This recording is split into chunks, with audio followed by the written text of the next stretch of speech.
Nick from Man, Saturday. man, see Uh, you on Yeah. with the bullshit already. it's Already. clobbering time. Let's go. 8 o'clock Oh prime man. time. What's going out there? What's going on, Falcons world?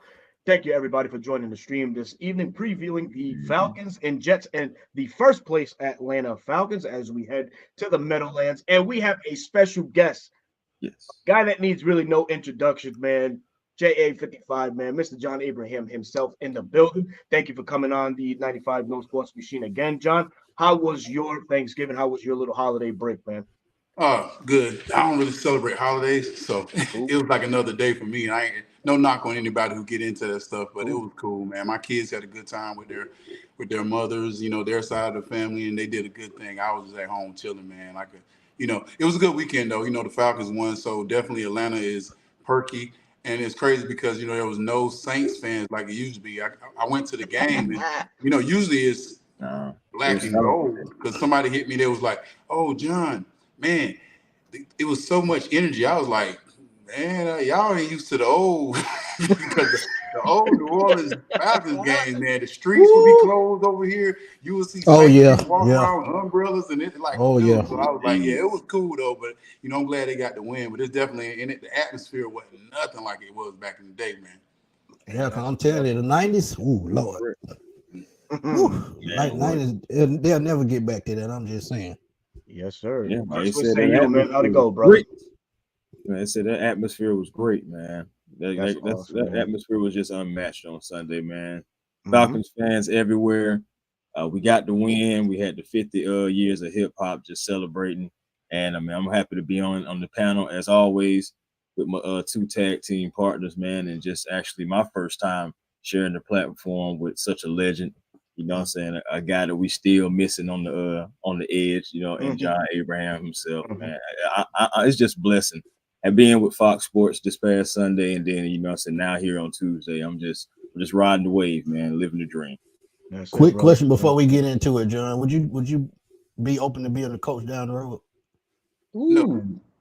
Oh, too damn. much time, man. Coaches are more busier than players. That's what people don't Yeah. understand. Like you come in earlier, you got to come in before the players, and you got to stay later than players. To dissect film and all that stuff. And also, if you Right. terrible and I'm the person supposed to be coaching you, man, you Oh see how they Lord. did old boy in Carolina? They kicked Rick out so quick. Why he Yeah, they ain't even gave that man a year, man. I was Oh like, man. good Lord. I like give the Dame. man a year at least mess up. You got a rookie Hey, quarterback. They but was just like, Yep. hey, They kicked that's a my ass good right in the that's a good curb. way to go. That's the way to get a good way to go to get to around the news in the NFL because Hmm. whew, can't say I didn't see it coming, but like I told y'all, man, y'all go check it out on the channel.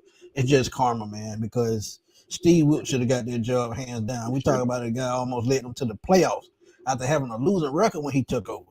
And he didn't even really get, no play. He just He got didn't an get no, interview she didn't because get they no felt real like, shot. yeah, they felt like they had to interview him because he was there, but he didn't really get no shot, man. Man, And he ain't have no it's real just shot. karma. That's all it is to me. Sure, And they Yeah, Bryce man. did Young Karma Cam was don't wrong stress. too. right. And Bryce Young icing on the cake.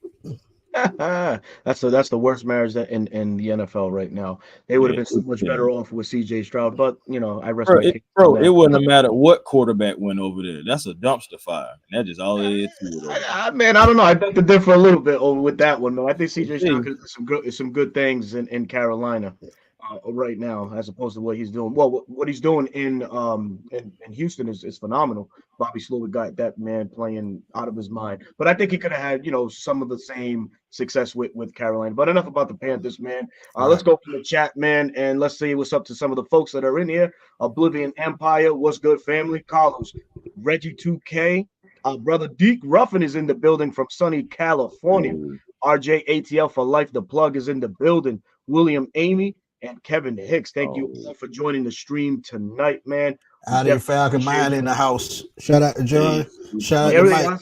Yes, sir. Our brothers at Audio Falcon Mind, man. What's going on, man? Had a great show with the fellas last night. Make sure you guys go back up Yes, into yes. the Audio Falcon Mind page and check out that replay. You don't want to miss it. But man, week 13. God damn, this season is just flying Fine. by, man. It's Man. Flying almost by. done, man. Falcons are sitting okay, man, 5-6 atop of the NFC South. But uh recapping the Saints game and all the great things that were done, John. I'll have you start this one, man. What'd you see in this Saints game, man, that maybe gave you some hope for the last 6 games remaining on the Falcons schedule? What I've seen since day one on the first game, it was definitely just Jesse Bates. Jesse Bates was probably the best, I guess, transition I've seen since John Abraham coming to the Falcons on defense. And I'm just being real. And I ain't talking about myself like that. I'm just being honest. Like you're saying, Okay. you're getting a player that made an instant impact from the day he got there. And the 2 turnovers, because, Calais is there, but we're not really seeing it, like what we wanted from Calais. We knew he was up in age. He got his 100 sack, and now we just don't. And then, losing guys and still being able to win a game, even though it was the Saints and it wasn't the old Saints, that's going to put 30, 40 points on the game, but it still was good to see. And like I said, we finally got Bijan, touches.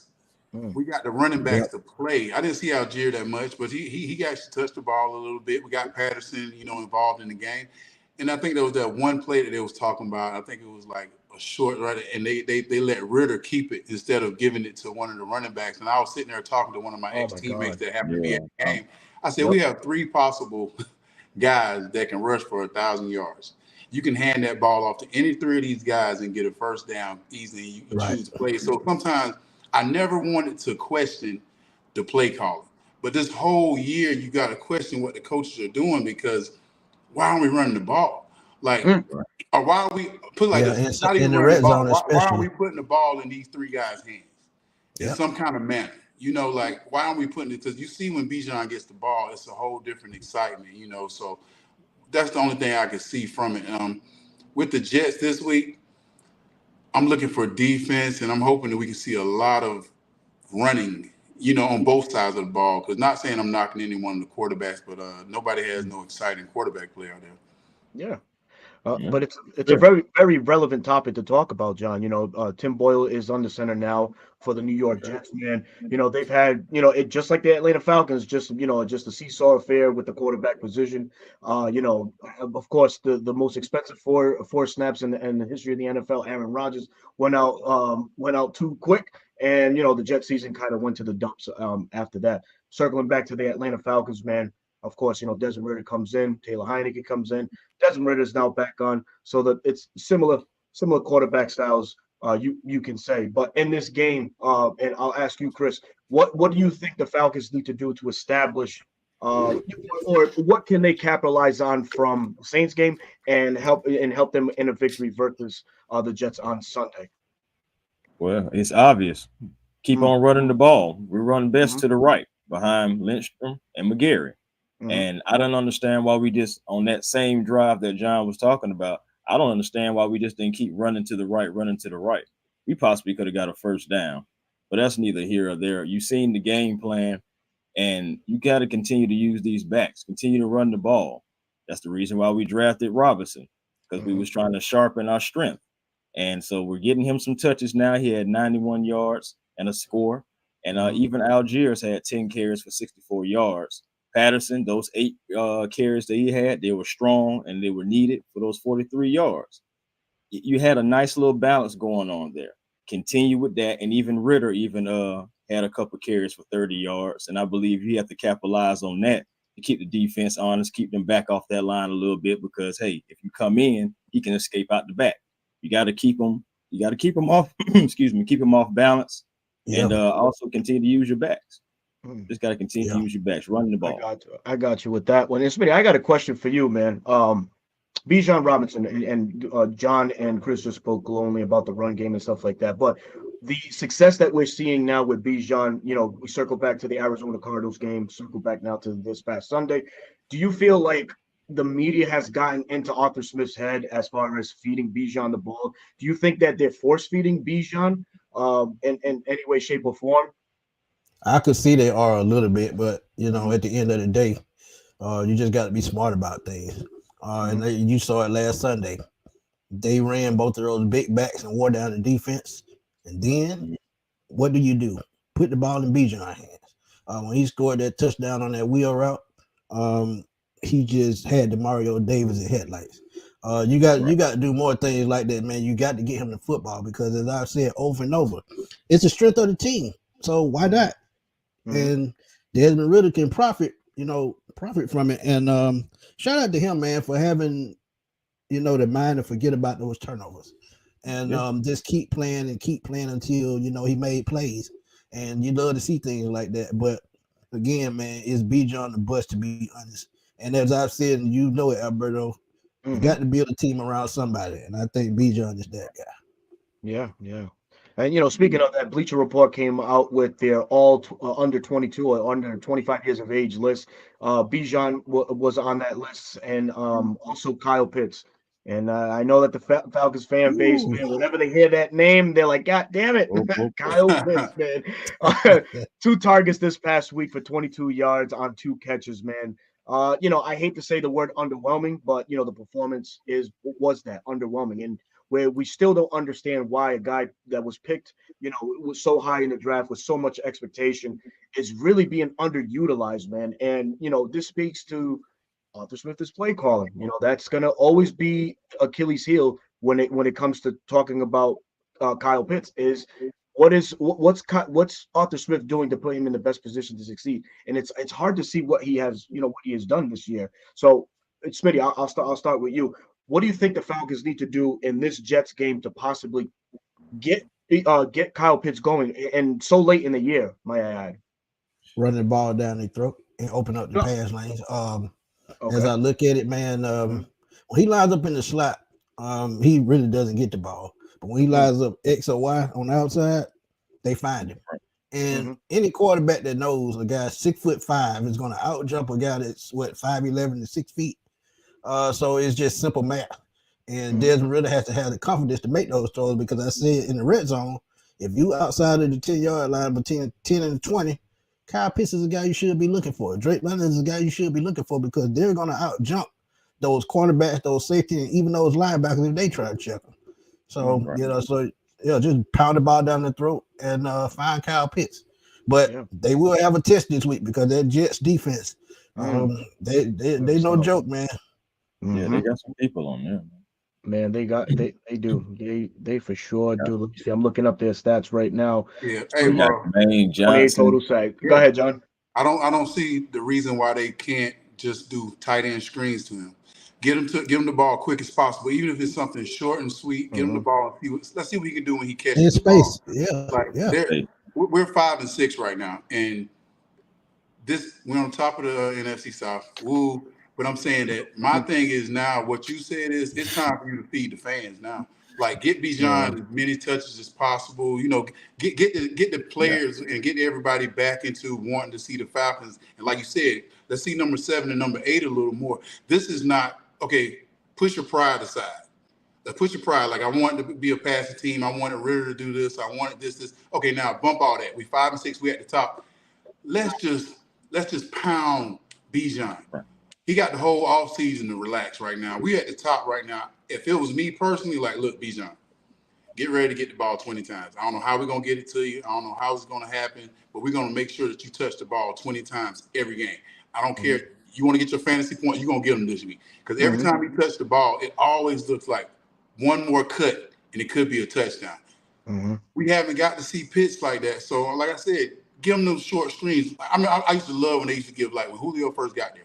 They lined him up at the X. Oh boy, he killed that screen. Quick screen, and they'll just be like, let him go. Like, we don't care. Absolutely. We don't care. Like, Matt, we know you can throw the ball. We don't give a damn. We want to see Julio run. We want to see it in hand and see what he can do. Do the same thing with Pitts and get him involved in the game. Just and one, get the fans watching.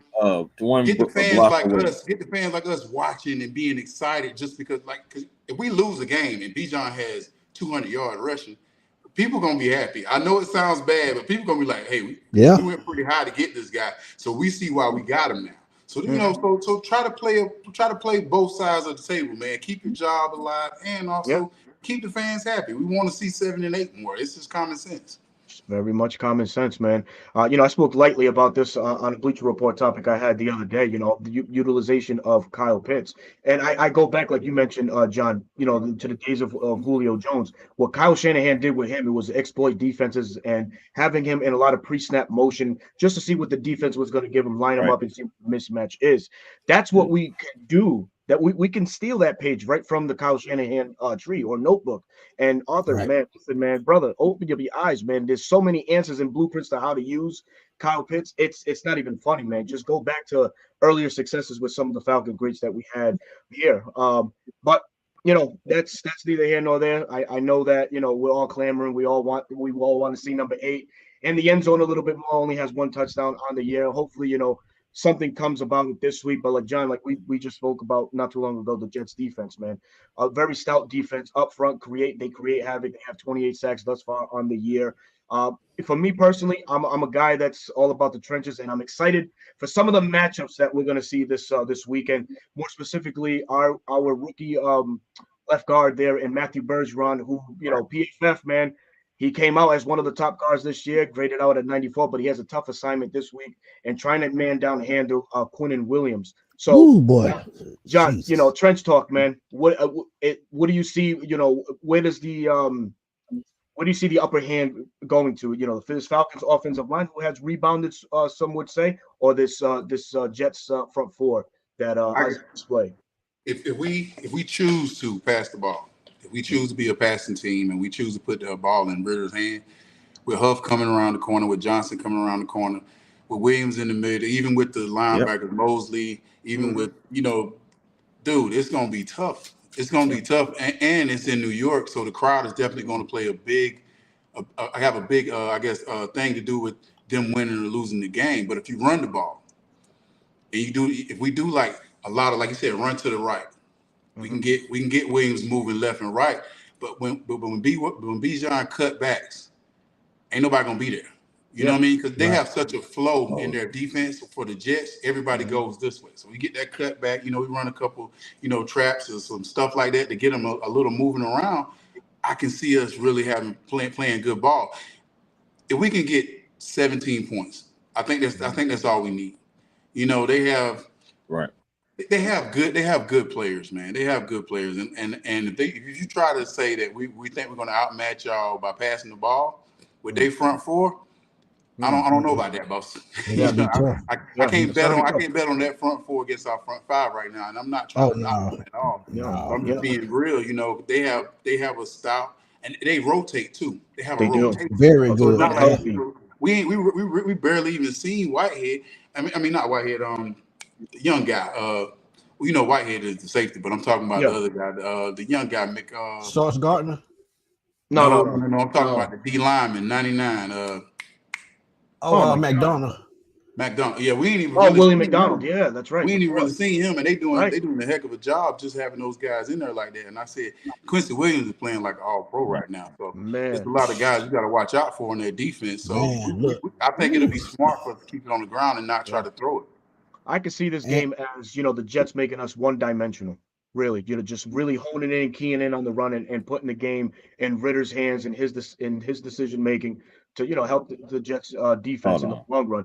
It's going to be tough, man. C.J. Mosley, one of the top tacklers on that team, I think he has 114 tackles to date. So getting to the second level of this defense is going to probably present a problem because, as John alluded to just a few seconds ago, man, it's just the rotation on how they mix their guys in and out. There's always fresh legs in up and down that Jets defensive line. So we could be in for a long day running wise, but we'll see what the pass has to offer. But Smitty, I'll kick it to you, man. What do you see what can the Falcons do to capitalize on this let's just say aggressive Jets defense, man?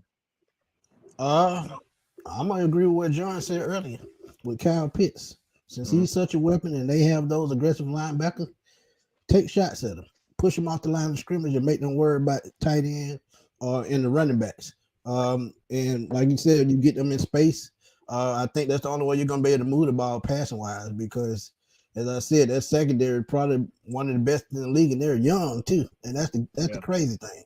And like you said with Quinnen Williams, man, he's going to cover up every gap from A to B all the way to the outside Yep. setting the edge. So we'll see, man. But Chris, man, I know you got something to say because you talked about this a couple days ago. But go You ahead. gotta watch out for Jermaine Johnson too. There it is. Jermaine Johnson, not to be slept on, bro. Not to be slept on, man. Yeah, man, you got like I said, yeah, you got to watch out for those guys. You got to watch out for Jermaine Johnson. Yeah, he's not to be slept on, man. He has 5 sacks, I believe himself. He's got over 20 some tackles, man. That guy right there, he's a game record as well. You can't sleep on him. As far as trying to pass the ball, it may sound a little funny, but I had a thought. If Sauce Gardner is going to be out there, and you got to see if he's going to be moving around or if he's going to stay to one side, or will he be following Drake London? Move Drake London around a little bit because he's definitely going to be guarding him. Move Drake London around a little bit and see if you can get Drake London the ball because he's our number one, and I believe he can still make some plays against this defense, man. I have faith in the guy. He's already shown that he can make plays. He can find the zones, and Ritter trusts him, of course. We already see, regardless, whether it's by force or by choice, the ball's going to end up getting to Drake London because that's his boy. That's just something we got to live with. This is something to think about, man. We possibly can take something that the Saints were trying to do with Olave and do the same thing with Drake London. And it possibly may open up a few things with Kyle Pitts once coverage start trying to roll to London a little bit more. It's just a thought. Just a thought, man. I appreciate that thought, man. That's a great thought, though, man. But man, let's not forget the folks that are just tuning in the chat. We got Tavante Nat, Real 90s Babies in the building. Kibu Harris, man. Shout out to you, fam. Because what's good? I drove from New York to go to the game this Sunday. Man, that's a good. That's about 15 hours. 16-hour drive. Brother, you up in my neck of the woods, man. I'll be at the game on Sunday, man. Hopefully you'll be there too, man.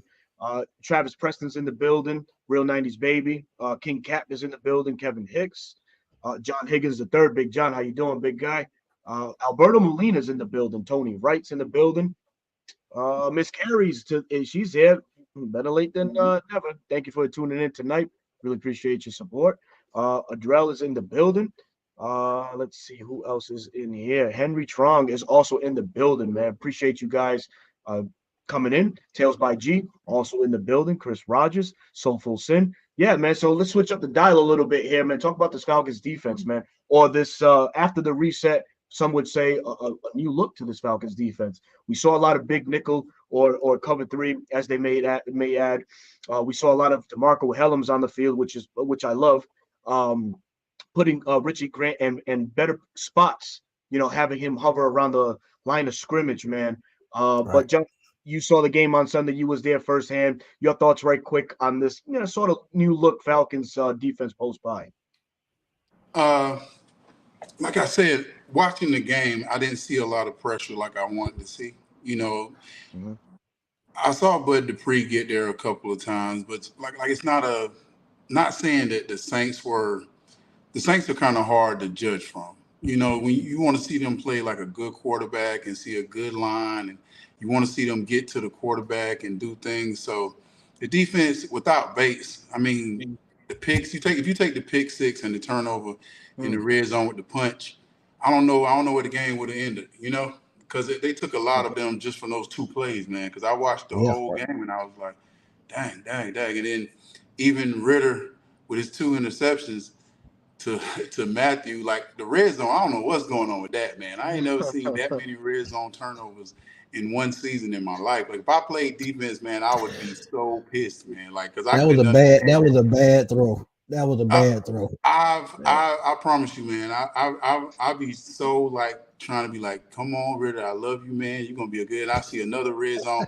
I had to text somebody. I'm like, man, that's another red zone turn. It's like every week we get a red zone turnover. I would hate to see how good or how close the games would really have been if the red zone would have been 100% or even 80% and no turnovers. This 5 and 6 could have easily been maybe 8. Easy like that, man. So it's tough to watch sometimes because you want to see more pressure. You want to see a lot of stuff that they kind of paid for. You want to see those names that they paid for in the offseason, doing anything, but it's kind of tough to watch sometimes. Right. Man, I believe we should have been like about. Man, it's honestly only about 2 or 3 games I can say that should be only losses for the Falcons. All the rest of them, we should have won. We should have won those games, man. They were very winnable games. We were in it, or we were just hurt ourselves. Like you said, Ritter with the turnovers. And by the way, I know Ritter and Sauce used to be teammates. Sauce doesn't have any interceptions right now. I don't want to give him one, by the way. I'm just saying, just putting that out there too. Yeah, definitely go to DJ Reed. Wow. Go to the shorter guy, man. Don't There we go. Hey, man. Speaking of shorter guys, your thoughts right quick, fellas, on Mike Hughes getting some snaps. Hey, I resent that short guy joke. Hey, bro, we being real, bro. I knew it was coming. I was waiting. Hey, if you don't want to talk real, get off the mic. God damn, the Napoleon Now the short guys are great when it comes to that microphone, boy. You kicking butt, boy. I'm trying to tell you. Killing us 6'4" guys. Us 6'4" guys. I can barely fit on the screen here. You good, Sean? God damn, dog. That's awesome, man. Yeah, man. Clark Phillips III was inactive this week, and it was a kind of a head scratcher for this defense. Of course, Mike Hughes is in Atlanta on a pretty nice contract, 2 years, $10 million, if I'm not mistaken. But man, I think that experiment should be one and done. Man. I think Clark Phillips has done enough to, within one game, and it's only one game short, but he has shown that he has the speed, the makeup, the grit, the ability, and toughness to keep up in this NFL. He had a pretty great showing against the Arizona Cardinals. He had one flag his way or one penalty his way, but we got to nix this Mike Hughes situation going forward. I think adding Clark Phillips into the fold in some way, shape, or form can solidify the defense a little bit better on the back end. But Chris, I'll flip it to you, man. What do you feel as far as Mike Hughes and his shenanigans? Let's just put it like that, man. I mean, Mike Hughes, I'm done with Hughes. I'm over Hughes. But I'll tell you something that I want to ask you guys about. I want to see that snap. I gotta look up that snap count because I want to know if Helms played more than Richie Grant did. It seemed like it. Yeah, I enjoyed seeing DeMarco Helms. The hitman is here. Hitman Helms is here, man. He was out there taking no prisoners. Holmes thought he could check Helms and got checked. Next thing you know, he out the game again. So it's just, man, I enjoy his man, what can I say? I enjoy his spirit and just like him just on the field, man. He's making that 37 look good. That used to be Ricardo Allen's number. And I can go back further than that. That used to be Elba Shelley. That's a real hitman right there. And you that's want to talk old Falcons. That's facts. No, that's facts. Yeah, I agree, man. Mike Hughes, I feel like he's just not that guy. And the reason why he's in the game, and I'm gonna be real with y'all, is because of familiarity with Jerry Gray in Minnesota. That's the only reason why he's here. So that's the only reason why he's on the field. Right, and that contract. Don't y'all kind of feel like we can lose everybody except Bates? I'm just being real. And, I love... Oh, that hurts. I love old boy. Come on, man. Come on. How they lose everybody except Bates. You ever had... Well, I've been on teams. Y'all got to understand. Sometimes you was on teams, we just can't lose that guy. And coaches will tell you. Coaches will say, like, even on offense, like right now, even though you can look at everybody, people be like, we can't lose Bijan. It's always I get what you're saying. Yeah. Right now, I'm not saying that. Like pretty much, I love how they're playing together, and like y'all talking about. But if Bates not there, Bates not there, it's nothing. If we take Bates out of that defense, man, I don't know where this 5 and 6 could have easily been 3 or 2. No, 2. And I'm just being real, man. Just watching those turnovers he made are so big. Like, even from the first game when I watched, I was like, ooh, because I met Jesse and I was like, he seemed like just a cool, confident guy. But I saw him in Cincinnati. Yeah, I saw him with the Bengals and I was kind of like, is it a good defense? But then when he came here and I said, oh no, that boy just good. Yeah, because he had that Super Bowl defense together. Yeah. I see it now. I didn't really watch a lot of it, but I know I kind of watched film like later, and I was like, "Oh, they got a good defense, though." But now looking, I'm like, it's to a point this year. Like I love everybody on the team, but I'm like, okay, who we gonna start from? Okay, we got Jesse, We can build from Jesse. We can, like, people talk about how, people don't really take how serious the safety is in the league now because it's a different league. But it really is. Just setting people up, showing people where to go, and being that guy that pick was so pretty. If you watch it, like, if you watch it he baited him. he just sat there and came right there. Now, he like he had a trailer behind him, though. He wasn't fast as I thought he was. So he could have been tired. He could have been tired, too.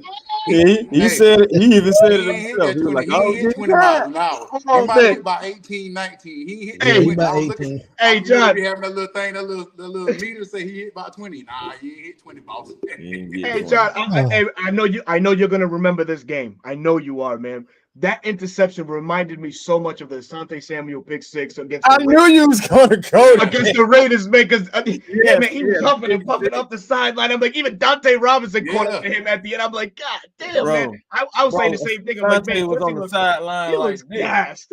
I was like, come on, man, get there, boy, get there. I said, them red shoes look fresh. We got to get there, though. Yeah, Dante was tired after that one, boy. He fell out. He fell out on the sideline. Yeah, man, that's a great point. Where would this Falcons be without Jesse Bates right now? Like you mentioned, 5-6. It could be a whole lot, a little bit worse than what we are right now. I know, John, you was mentioning at the beginning of the show, or before we even went on. He's responsible for 2 games in the bag, man, alone. Easy. So I got a question for John, and we've been talking about this. AJ Terrell. He going to his 5th year next year. Do you guarantee him that money going forward? Do they sign him, or do they look at Okudah as the cheaper option and he's playing just as well? Do you think there's a possibility? If playing as well as him? I'm not going to say Okudah's playing. I've been watching Okudah and I'm cheering for Okudah, but I would definitely keep what I got with him. With AJ is just not as flashy. And that's the only thing that we kind of missing, But AJ is definitely a Falcon. I mean, regardless of what it is, I think him and Jesse are the 2 guys. And AJ is a good guy, man. He's a good player. We don't see him getting burnt deep like that. Like, he had one bad game this year. He just couldn't get right. But it wasn't on a bad receiver. It wasn't on a bad receiver. You know what I mean? He was playing one of the best in the league, and he had that bad day. But we haven't heard a lot about him because he plays so well. If you watch the guy, he doesn't mess up. So if he was one of the guys always talking or always, dancing when he did something, or he was showing, a little more what we're used to seeing, a little more personable thing, we'll be like, that guy was good. That guy's good. But now he's doing it. He's doing everything that you want a cornerback to do. He's shutting off that side of the field. He's playing man-to-man. He's doing what he got to do. We just don't know it because he's not a guy that jumps up every time he doesn't play. He's not a guy that is flashy like that. But besides that, I definitely think AJ is not worth a raw type of guy. Yeah, I think he's worth the money, though. Like, at the end of the day, I think anybody that knows football and watch football, he's a solid corner. Yeah, and what I like most about his game is his tackling ability. This guy is not scared to get up on the line of scrimmage, set the edge, and do all that. So, I agree with that. I agree with that. I mean, we don't want to see him go anyway. I mean, no. It was just a thought, man, because money funny, money can get funny easily. They have more players to sign because we're looking at Grady when he comes back. He might have to get one more contract. Who knows? Yeah, but I think with AJ got about seven good years left. He's a staple. He's a staple guy. He's a staple. Yeah. You know what I mean? We don't need him to be the rah-rah guy. Like I said, he's a solid corner. Now, in the draft, a couple of years from now, we might see a because that he'll be a good second guy. Now, he don't got to be first. Now, I'm not knocking Okudah. I like Okudah. I'm cheering for Okudah. But Okudah, you got Okudah, AJ. I'm gonna let go of a guy that's been here for years and pretty much been a standstill for the Falcons. I can't see it happening. Yeah. Gotcha. Yeah. Well, I hope not. I don't know how they. Yeah. We hope we was a passing team this year, and I was looking for running, so I don't know. Hey, you might know something I don't know, Big Boss. You might know something I don't know. I don't know, man. I think you catch more exclusive than we do, man. Yeah. You might know something. But yeah, man, I can definitely see, AJ Terrell, being that turn Falcon for life. I could see the Falcons doing a franchise bid, just to see if just to play with the money, situation, depending on how much cap we come under next year. I can see in a perfect world we keep AJ and Jeff. You can't remove yourself from that tandem because it is playing pretty good. I know that Jeff had a pretty rough game this past week against Chris Olave, but that Oh, again yeah. goes to New Orleans is scheming Olave, who's a slot guy by terms, against an outside guy, specifically. So there's always going to be outside guys are always going to have problems with slot corners when they move to the outside. Point blank, period. You see it with Tyreek Hill, cooking up every cornerback that's in the league. Not saying that Chris Olave is that type of guy, but the stature, the speed, it's there. But moving ahead, man, let's get some predictions for this week's game. This is where I ask the fans in the chat, the folks in the chat, man, start dropping what you guys feel the score and prediction will be for this Sunday's game versus the Falcons and Jets. Again, the NFC South right now has some tough matchups, the Saints and Bucks. So if this would be a good game to win, of course, and stockpiling some victories going forward, because as we all know, man, December is the meat and potato of the NFL, man. It's the most important games, and it'll dictate if you are going to the playoffs or not, which a lot of folks want the Falcons to be in the playoffs. But Smitty, man, Yes. what you got to say about a score, right quick, man? We got to do the X factors. I got to throw in my X factor. Oh yeah, yeah. We're asked backwards today because work has been work's been killing me. But yeah, go ahead. Yeah. You go ahead, brother. You and Chris, y'all must have been at the Survivor Series this past weekend. Because, man, X Factors, man, this more than ever, I think X Factor gonna have to be Kyle Pitts. I know I say that a lot.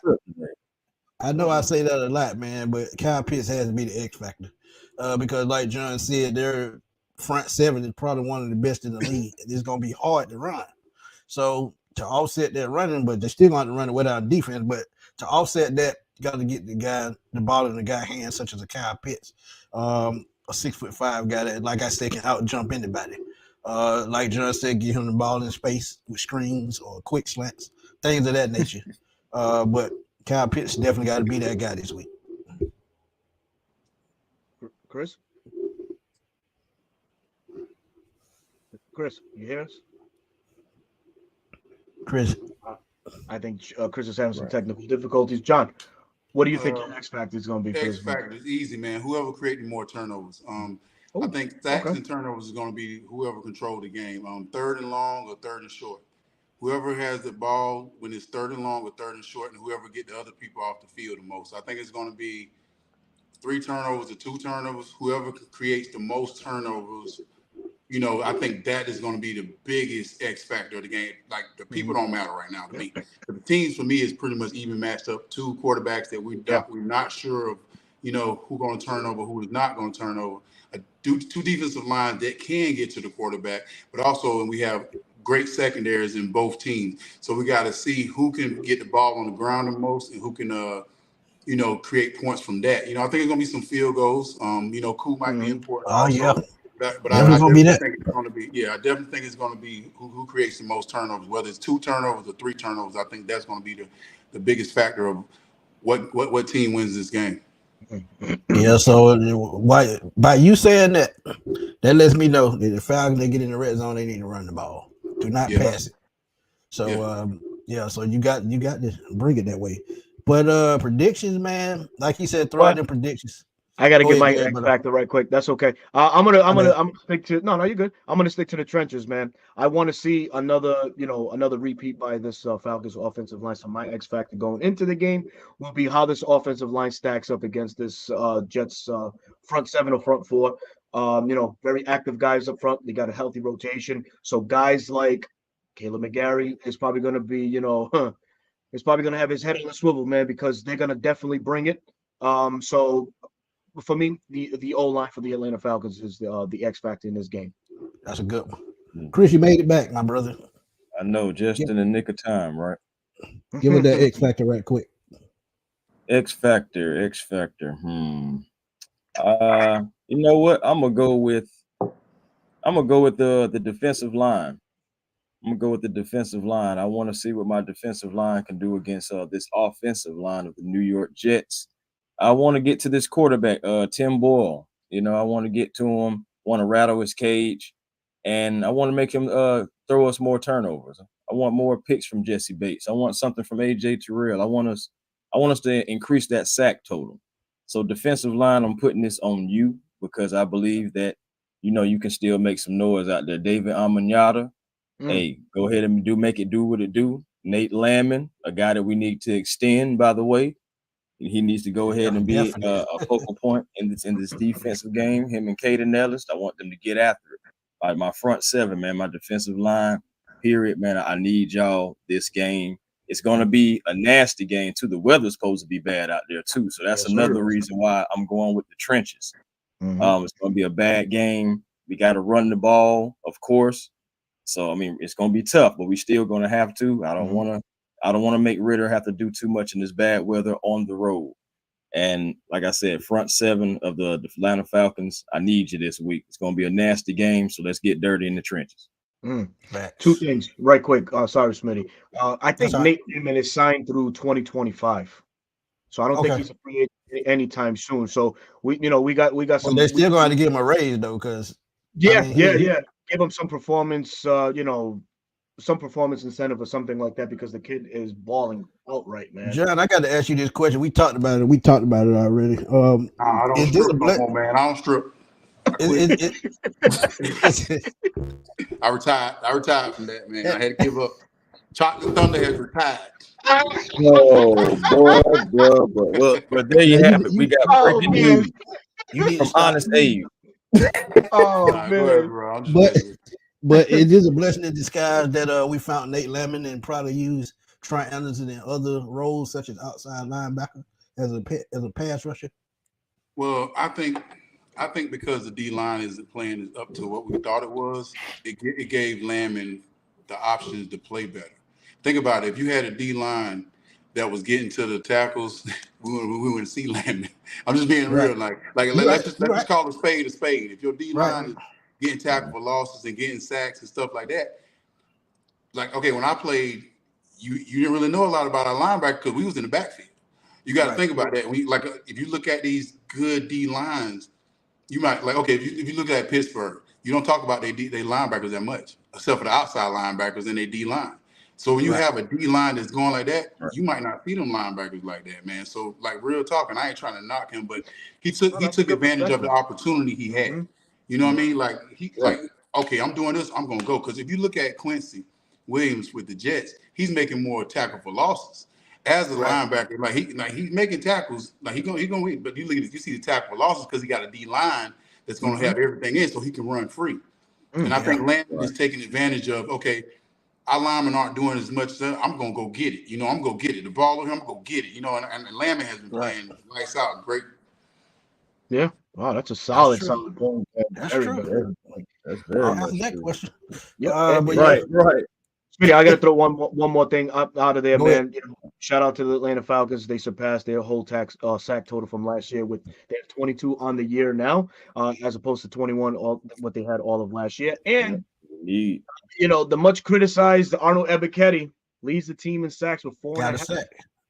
So I don't know. Hopefully, he starts trending the right way. Kind of looked like J55 coming out that screaming out that corner. Like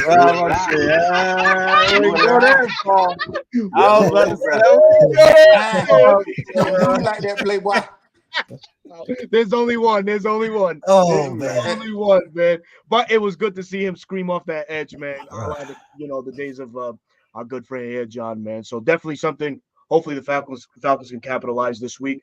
Jets team that has given up, I believe, 38 sacks to date. And with Tim Boyle back there too, man, who knows? It could be a sack party for the Falcons at the Meadowlands on Sunday. Smitty, want to add anything else? No, just give my prediction, man. I'm going to go low scoring game. I agree. Go ahead, brother. Weather's going to be a factor. So running the football is going to be very, very important. So I'm going to go 13-10 because with the quarterback play from both teams, man, it's gonna be the defense that's gonna win the game. And I feel like the Falcons can get at least one strip sack during the game. And I'm gonna go 13-10, low scoring game. Chris? Well, the thing about it is going back to that rushing total and everything. The Mhm. Jets, they do give up 140 yards per day, 31st in the league. 31st in the league. So that's another thing we need to take advantage of too. Run the ball down their throats. We got a 3-headed monster. Let's go ahead and make sure that these guys feel it this week. Smash mouth style, old school, and just, take advantage. We need this victory. We have no business losing this game, really, even though we're on the road. We have everything right in front of us. It's time to start a streak. It's time to start a winning streak. And Right. I'm going to go just because with the weather and the elements and everything. I believe this is going to be a low scoring game as well. And I will say 19-13 Falcons. Nice.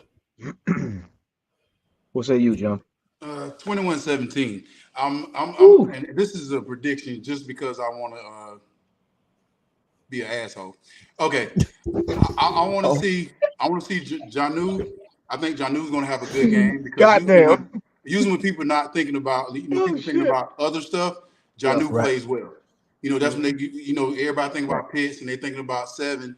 And I think Janu actually comes out and does his thing. So I think turnovers is going to be very big in this game, but I don't think Jets offense is going to be powerful enough to get more than 17 points. So I'm going to give it 21-17. I'm hoping that Bijan get 2 tutties on that too. Ooh, man, I hope he does get 2 Let's get Bijan one-on-one with somebody. I like Oh, Quincy. yeah, you got to. I like Mosley, but let's get him One-on-one, one-on-one and let's see if we can see him. So I'm just throwing it out there, man. I don't know if it's going to happen, but I'm feeling like the Jets are going to be flat for some reason. I'm just feeling like they're going to be flat, and I feel like the Falcons are going to be coming off this win. I think the confidence level is going to be high. I think Janu's going to slip, get a touchdown here, and everybody, we looking for Pitts, but I really feel like Janu is going to be the guy this weekend. You heard it here, folks. We're catching Like exclusive. I said, do not throw the ball in the red zone. Do not throw the ball in the red zone. That. That's all I got to say. No jet sweeps. No jet sweeps. Yeah. Get the hell on with that fucking call, man. Jet sweeps down and around the goal line. Man, get your ass up out of here. Sorry ass play calling. I'm good with that, man. Still gonna see one. We're playing the Jets. So right. Yeah, in honor of them. But I'm going to go and I'm going to piggyback from what was said earlier in the show by John, man. Low scoring game. And everybody pretty much has a low score. I'm going to go 16-13 Falcons, man. I really think it's going to be a defensive style game. Both offense, unfortunately, I hate to say it, but are limited because of the quarterback play. So I think it's going to be a defensive struggle between both teams. And I feel like the Falcons can come out on top, make a little bit more noise, and steal a victory on the road against the Jets in the Meadowlands, man. Facts. I definitely see a defensive touchdown coming from one of these teams. Like I can see a defensive touchdown coming. That's what I'm thinking of. Like I think the first person to score on defense is pretty much going to control this game. Agreed. Oh, all right. If it is, not excluding Jesse Bates, who would you like to see on this Falcons defense score? Any damn body on everything. Hey, I would love to see Calais come around the corner, sack calls from him, Ayamar to pick it up and score. I would love to see a tip ball, Wilson tip it, somebody else catch it. I don't care who catches it and just score. Hopefully something in their black zone and they can throw it something quick. They can just take 2 steps, touchdown. We can be like, woo, yay. Something like even a safety. I'll take a safety too. I'm throwing it all out there, bro. God damn, bro. If y'all got a minute, we got 10 minutes before the hour. Throw out a question in the chat y'all want John to answer, because I know y'all got questions out there. So throw a question in the chat right quick. We're gonna take about 2 or 3 of them, and we're gonna wrap it up. Yes, sir. Henry Tron comes in and says Lorenzo Carter fumble recovery for. I can see that. That's a nice one. I can see that. That'll be a nice one. Bro, I'm gonna throw out a name out of left field, man. You know who I would love to see score a touchdown? Albert Huggins, because he's always around the goddamn football. I know the face. I got that fumble recovery last week. Yeah, exactly. And in the preseason, he had it. Oh, man. This guy said, I'm gonna throw a name out there. You ain't lying. He did. I'm gonna throw a name out there for y'all. Boy, you threw that name way out of left field, boy. That was hey, sometimes it's the the most unconventional people that go ahead and come through in Hey, the man, We club. got our first You question never by know. Dr. Gunja 99. What we got? Dr. Gunja Yes, 99. John. How do you feel Okay. about Zach Harrison's play as of late? I don't even know what that is. 96. Like I said, I don't know who that is, so that should tell you something. I'm I dead. think I'm I'm sticking. I'm sticking to my Well, guns, bro. I I mean, ain't even trying Hey, to. hey, hey, playing hey. You're time keeping it has 100. been You're keeping it limited. 100. You're keeping it 100. That's I'm it. sticking to my Love guns, it. bro. I don't know who that is, bro. I watch people that making a big impact. So if you ain't making a big impact for me, I ain't gonna sit here and talk about you. Tony Wright said the Dallas Cowboys just signed Darius Leonard. Not a The Oh, they Dallas surprise. did win a Cowboys. signing. Okay. Yeah. God damn it. And They, I they, said, you know they what? must That's have made another him a thing. nice offer. They couldn't let him go to the Eagles. Man, the people, Man. folks are acting a fool because right now, if the playoffs were to start today, the Dallas Cowboys come to Atlanta, and folks are already Get talking about it out. on Twitter. Man, get up out of here, man. Ain't nobody trying to see Dallas Raymond Cowboys. Carter got another question, and I got you right here. one Would more, and we're you? gonna roll. Yep. He said, would you Go ahead. think about coaching our defensive ends with the secrets added? Secrets add. Would I? He said, "Coach, helping our defensive end, giving them your secrets to be successful." Um, That's basically what he's saying. Yeah, I would basically. like. I would like to. I would like to now. You know, I would like to talk to him. But like I said, coaching me, it's got to be like a 1 or 2 day thing, and I'll just go show them certain things they can do. But I think what people don't understand about defensive ends and a lot of outside linebackers is just knowing the knowledge of the person you're going against. It has nothing knowing the knowledge of what plays they like to do. When can I rush? When is not a good time to rush? When I can just let it go? Because a lot of guys you see. If you see guys like Von Miller, if you see guys like Watt, they know exactly when they can just go. Mhm. Those are the best pass rushers. I don't really see that in our guys. They pass rush when they think it's a pass instead of Does knowing. does Like that you come can with see good film you can study see the too? steps. You can see the Does steps. that? Like you watch how DeMarcus Ware, you watch how Von Miller get off the ball when they know it's going to be a pass. You don't Right. really see that same instant when you watch these players. Sometimes I watch the players and I'm looking like they getting off, but they kind of like. But like you got to know when I can go. I know it's gonna be 3 step now. I know it's gonna be 5 step. I know it's gonna be 7. I know Right. it's gonna be this. It's a big difference. So I think I would probably teach them more of that than any kind of moves or anything. Just knowing when it's the right time to just let Right. it go. Mm, Right. Hey, I that's love a it, good man. insight right there, though. It's I real got one talk. more right here Dr. for you. Martin. This is a great question right here by Joe Joseph. Thank you for joining the stream and Catavia Street. with this wonderful That's a good one. question. He says, "What is your thoughts on Catavia Street filling in for Grady thus far?" I see he has been okay, and I Oh agree yeah, with that. he's been. I think I he's been saw I balling, saw bro. Grady at the game, and I don't think anyone really can fill that spot. I mean, he's doing a good job because he has to, but losing Grady is more than just the player that he is on the field. You're losing the guy that you can depend on. Not saying you can't depend on Street, but it's just like you got a guy that has played the Saints for so many times. You got a guy who's played in the trenches so many times that you can't replace that. Regardless of what, if Street would have came and got 4 sacks, you still can't replace Grady Right. because Right. True. as a fan or as a person watching the game, you're just so used to seeing him and the knowledge that he has. And we don't even know the part about just him talking to Calais, you got to go here, or so and so, you got to do this, or having that comfort of seeing 97 just coming in the game. Right. Yeah. There's a question there for you right here. So, Smitty, did you Yeah, I see saw it. Yeah, he went Coach upstairs? upstairs. Yeah. I missed He that. still I didn't even he, notice. he's still ordering DoorDash though, so he's just doing it from a higher position. DoorDash. From a high position. Ain't that Oh man. I'm just saying. Oh, I don't know I'm if just John, saying. you want to touch on Not, this one, not, but this it's is a not very common DoorDash one right anymore. here, It's man. Dior Deshay for him now since he moved up. Do you It's a find setup question, John. Yeah, after the It's a season setup. done, and you can plead the fifth on this one, bro. uh, let's see what these last games do. If you give me a lot of who we drafted at number 8, you can stay as long as you want to. Now, if you tease me, this is the kind of thing right now that you want to tease the fans and saying like, "Oh, Bijan had 1,000 yards in the last 4 games of the season," which ain't gonna happen. But you Yeah, need I to get what you're saying. overload and get everyone like, "Oh, Bijan was so good." You're gonna forget that we lost. You're gonna be like, Pitts had 30 catches in the last 5 games. Good Lord, you're gonna forget we lost. Good So this Lord. is the kind of thing you got to do to. Yeah, You got to pad the stats on the people that you drafted, man. You better get Bergeron, put Bergeron at fullback, hand it off to him, let him score something. You gotta do some stuff. Hey.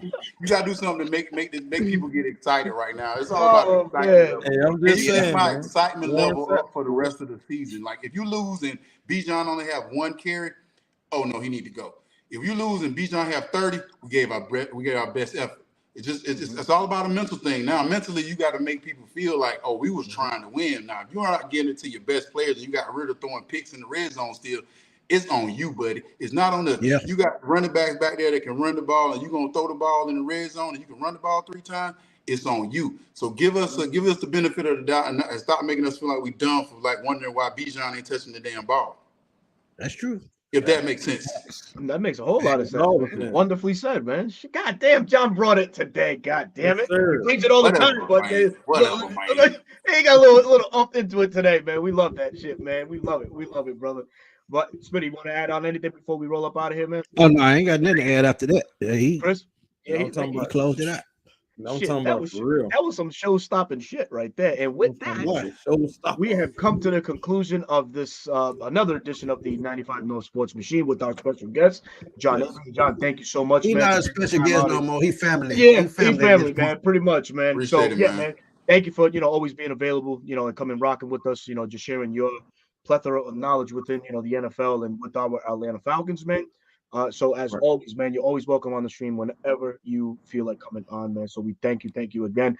Thank you to everybody in the chat who came out, man, and showed Always. support, man. It was a beautiful thing to see, man. I think we are all in agreement that the Falcons will come out with a victory this Sunday against the Jets and start stacking up these wins. Just stick to the bread and butter. Run the goddamn ball, folks. So Your with ball. that, this your boy Bertie, your host of the 95 North Falcons Talk Show, joined by my co-host Antoine Smitty Smith of the Smitty Sports Machine, Chris Tipmore of A1 Forever Sports, 55 Get Live, if you see the Yes, name right sir. there, Mr. JA55 himself, man. And on that note, we'll give you your Tuesday night back, man. Peace.